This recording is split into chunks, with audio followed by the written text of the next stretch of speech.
Hello and welcome to this edition of Bayou Time. I'm your host, Keith Whiteside, licensed clinical social worker. So very glad to be with you. Very glad you are joining us, and always glad to have one of our leaders down in Lafourche, Archie Chaisson, with us. Archie, thanks again for being here. No, not a problem, Keith. Good to see you again. All right, that's exactly right. It's been a little while, and so Happy New Year in person. And so, you know, we've been going through, and we go through the holidays, and it's just been different. But tell us how things are going for you guys in Lafourche post-hurricane recovery. Yeah, you know, Keith, I think, and I keep saying this, we're well ahead of where I think everybody thought we would be. Right. And for a certain aspect of it, where I thought we would be. Okay. You know, we got through the first several months of the storm, started to piece stuff back together, all the critical infrastructure, right? It took us a month to get power. It took 3 or 4 weeks for us to get water systems back up and running and get potable water, especially down the bayou. Right. And out to the ancillary services. And now we're at that little bit of nitpicky stuff, right? A little bit of debris left on the ground. We have probably another month and a half of debris pickup, if I had to guess. Okay. We're going to be pushing out some information probably tomorrow, maybe early next week, about what that final pass date for our debris contractors is going to look like. Okay. I'm pretty sure it's going to be somewhere starting around the 17th of February, and then it'll probably be here through Mardi Gras. Okay. And after Mardi Gras, I would tend to expect. Now, look, we're going to have some one-offs. We're going to have people, we know, especially in South Lafourche, people are still dealing with their insurance companies. They're just now getting to the point where those adjusters have been there. They've been paid. They may still be fighting, but they've gotten a little bit of money, so now they're starting to gut their homes, and stuff is coming out. So South Lafourche cosmetically still looks very rough, right, when you drive down the bayou. And we're working as fast as we can to get the debris off the ground. The whole parish has been turned back over to River Birch, who's our typical debris contractor, garbage collection company. So anything that's 5 cubic yards or less in a pile, they're picking up and running with. The bigger stuff, they're jotting down addresses, especially in the northern part of the parish where we've pretty much cleared the way from the debris stuff. They're picking up those larger piles for us. The people still cutting down trees, stuff like that. Housing continues to be always an issue, right? That consumes probably 85% of my day still. Right. Working through issues with them. Okay. And where are we with that? I mean, I know that we're still moving forward, but I mean, FEMA's come on. They've talked a little bit about the volume, and we talked about the state and what they've done.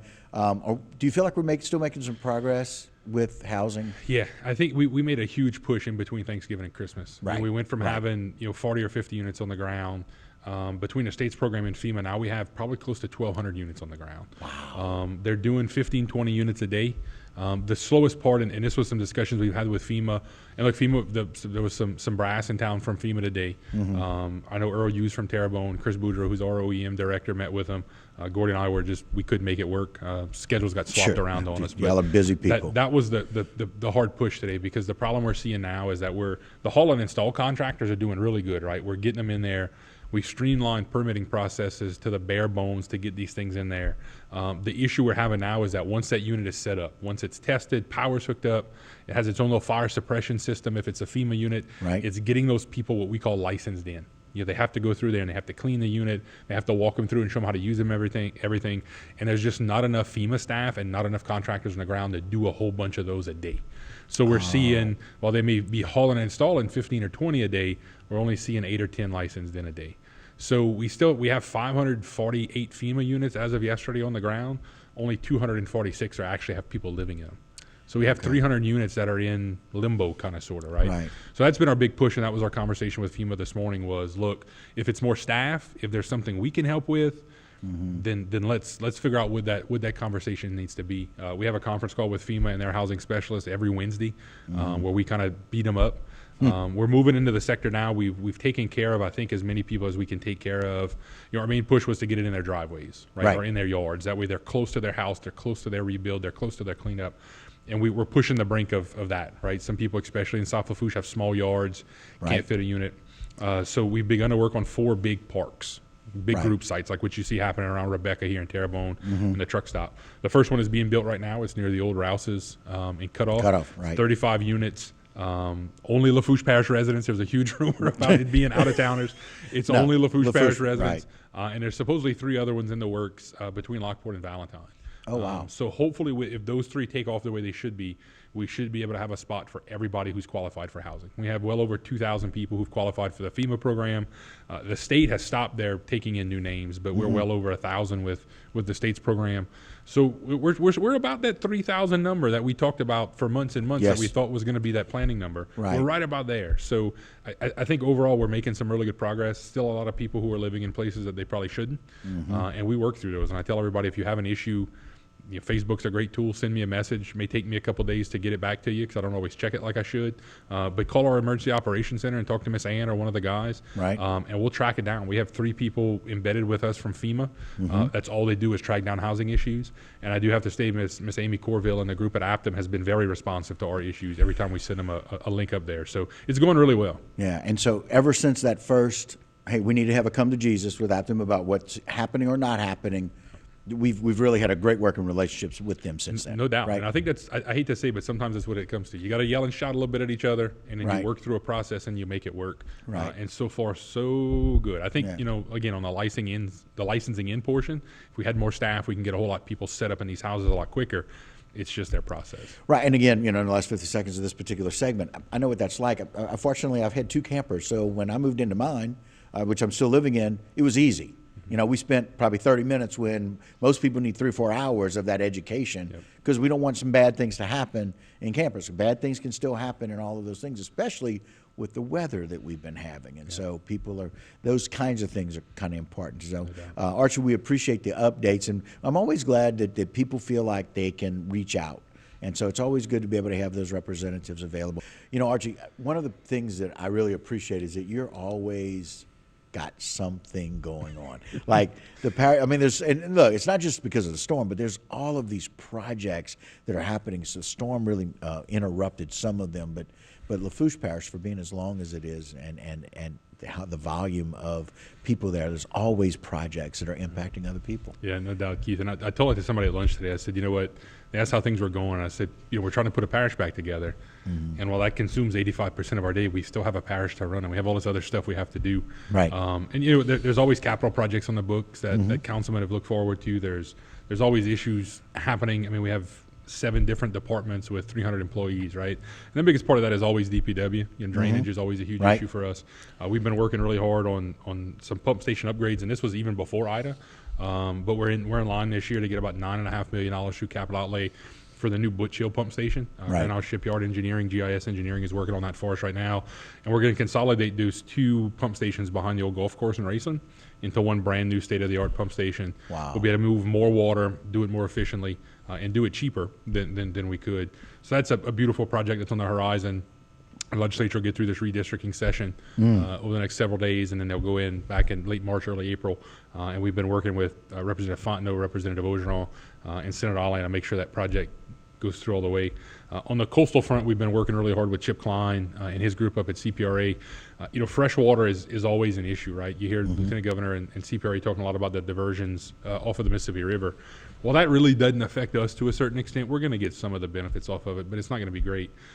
We have had this dream probably since the 90s. So I was probably in 7th grade when this project got started. Okay. Through the Quipper program and a guy by the name of Ronnie Pye, who was a great biologist for them, to take water from the intercoastal and shove it down the Lafourche Terrebonne line and really freshen up that marsh, really change the ecosystem there, green it back up. And it's going to be truly the first mechanized diversion in the country, if not the world, but especially in Louisiana. We're going to have a massive pump station on the intercoastal, and we're going to force feed that water down into the estuary and actually drop that salinity level from La Rose all the way down to Golden Meadow and refreshen up that whole system. And again, in a post-Ida, it's hard to talk about the coastal area without talking about Ida and the damage it saw. Right. But in a post-Ida world and looking the ways to rebuild that marsh and rebuild the ecosystem, especially around Wendell's levee system. That marsh and that ecosystem did everything it could to keep Wendell's levee system intact during what is a Category 5 hurricane, right? Right. So we need to figure out a way to rebuild that, whether we're dredging material out of places that we know it's silted in and pumping it back up against Wendell's levee system. But we can do all of that in the world we want. If we don't continue to pump fresh water into the ecosystem, it's all going to die again because salt water is just going to keep coming back up. Saltwater intrusion. So having that first line of defense there and pumping that fresh water is going to be huge for us. And we look at quality of life stuff. Our kids in recreation, bitty basketball programs are happening all over the place. We're really excited. The FEMA Man Camp in Chaisson is going to be moving out toward the end of February. and they're going to come in and repair all those soccer fields. So the race on soccer season will start in April like it should be. So kids will be kicking balls again, which is huge. We kind of put a standstill on that last year to have FEMA here, Right. But it was our commitment to have it back there for the spring season. So we're gonna get rock and rolling on that. Our community action office is doing a whole lot of great work in the community. We've opened up a new satellite location at the Cutoff Youth Center, Okay. thanks to Ms. Delynn Chaisson, who runs that, who's also a councilwoman for us, for letting Right. us use that space. But they're there 4 days a week from 8 to 4, really helping that community. Nicole Bourgeois, who works in our community action office as kind of a special projects coordinator, is doing a lot of work with the Between the Bridges group in Raceland to really make that community feel like they're engaged. They lost some things because of the storm, because of the economy. So how do we get things in there that those kids can do? Ms. Heather Benoit still does a lot of stuff in the Alley Dog community with our Reverend Wallace Center and her Beyond the Bell program. So it's just an awesome day. In the aftermath of Ida, Ken, we got a whole bunch of cool stuff happening. Now, is government slow? Absolutely, Yeah. right? We're gonna be slow when it comes to some of the bigger Right, stuff, right? right. But the fact that we can push programs, Between the Bridges, we can push community action down the bayou. They're doing a whole lot of work in the 6th-ward community. Atmos Energy gave us a $20,000 grant to help replace gas appliances in homes that were affected by Hurricane Ida. Oh, nice. So Amanda Matisse, who's our community action director, was out there this week handing out stoves and and dryers and heaters and Yeah. things like that to get that community back to normal. It's those little things, I think, that go a long way.